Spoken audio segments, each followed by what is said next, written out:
মাহে রমজান এলো বছর ঘুরে, মুমিন মুসলমানের দ্বারে। আহলান সাহলান মাহে রমজান।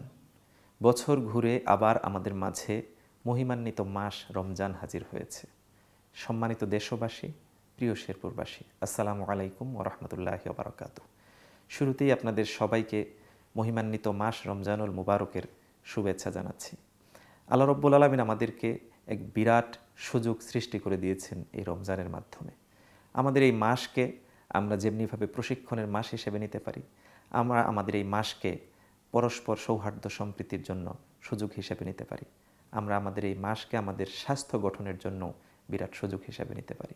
সম্প্রীতির বাংলাদেশ গড়ার জন্য আমাদের এই মাসকেও কিন্তু আমরা নিতে পারি। আমরা অনেকেই নানাবিধ অজুহাতে রোজাকে উপেক্ষা করি, রোজার গুরুত্বকে আমরা অ্যাভয়েড করি। সেই দিকে না গিয়ে আমাদের শক্ত সিদ্ধান্ত নেওয়া দরকার হক আদায় করে রোজা পালনের জন্য। হালাল উপার্জন খুবই গুরুত্বপূর্ণ। আমি সম্মানিত রোজাদার ভাই বোনদের প্রতি এবং সমস্ত মুসলিম কমিউনিটির প্রতি অনুরোধ রাখব যে আমরা হালাল উপার্জনের ব্যাপারে যেন সবসময় সজাগ সতর্ক থাকি।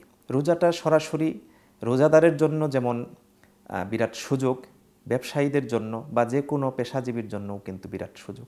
আমি বলবো যে ব্যবসায়ীরা তাদের নিত্য পণ্য যেগুলো আছে রোজাদারদের জন্য সহায়ক হয়, কাজে লাগে, সেই পণ্যগুলোর বিক্রির ক্ষেত্রে অতিরিক্ত দাম না রাখা, মজুতদারি না করা, যেগুলো ইসলামের সাথে খুবই সাংঘর্ষিক ব্যাপার, সে বিষয়টি আপনারা মাথায় রাখবেন এবং এটিও একটি বিরাট ধরনের সওয়াবের কাজ।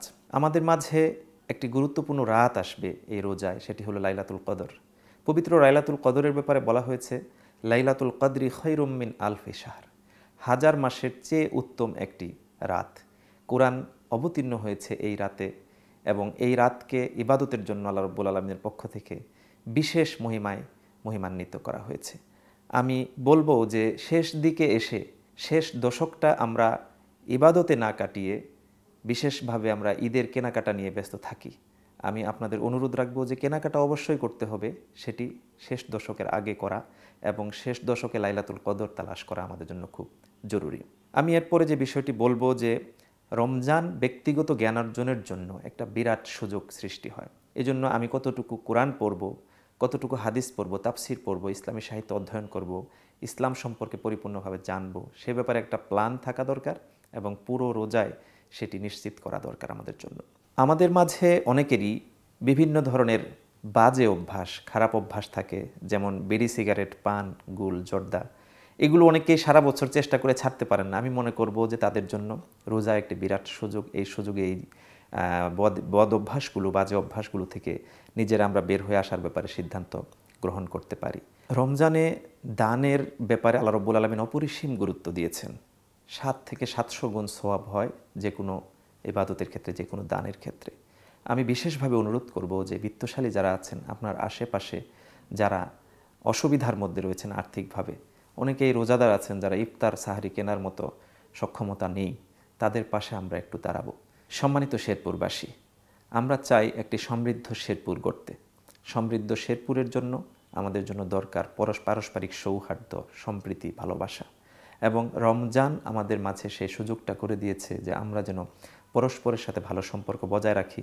যে কোনো প্রকার অন্যায়, অশ্লীলতা, ফাহেসা বিষয় এবং যেগুলো মানুষের সাথে সম্পর্ক ছিন্নকারী ঘটনা, সেগুলো থেকে আমরা অবশ্যই রমজানে কিন্তু দূরে থাকি। সুতরাং আমি আপনাদের প্রতি অনুরোধ রাখছি, আসুন আমরা একটি সম্প্রীতির বাংলাদেশ, সম্প্রীতির শেরপুর নিশ্চিত করার জন্য এই রমজানকে কাজে লাগাই। আল্লাহ রাব্বুল আলামিন আমাদেরকে সকল প্রকার সহিংসতা, অনিষ্টতা সব কিছু থেকে দূরে রাখুন এবং এই রমজানকে আমাদের নিজেদের, আমাদের পিতামাতার গুনাহ খাতা মাফ করিয়ে নেওয়ার একটি বিরাট সুযোগ হিসেবে নেওয়ার তৌফিক দান করুন। মুমিন মুসলমানের দ্বারে দ্বারে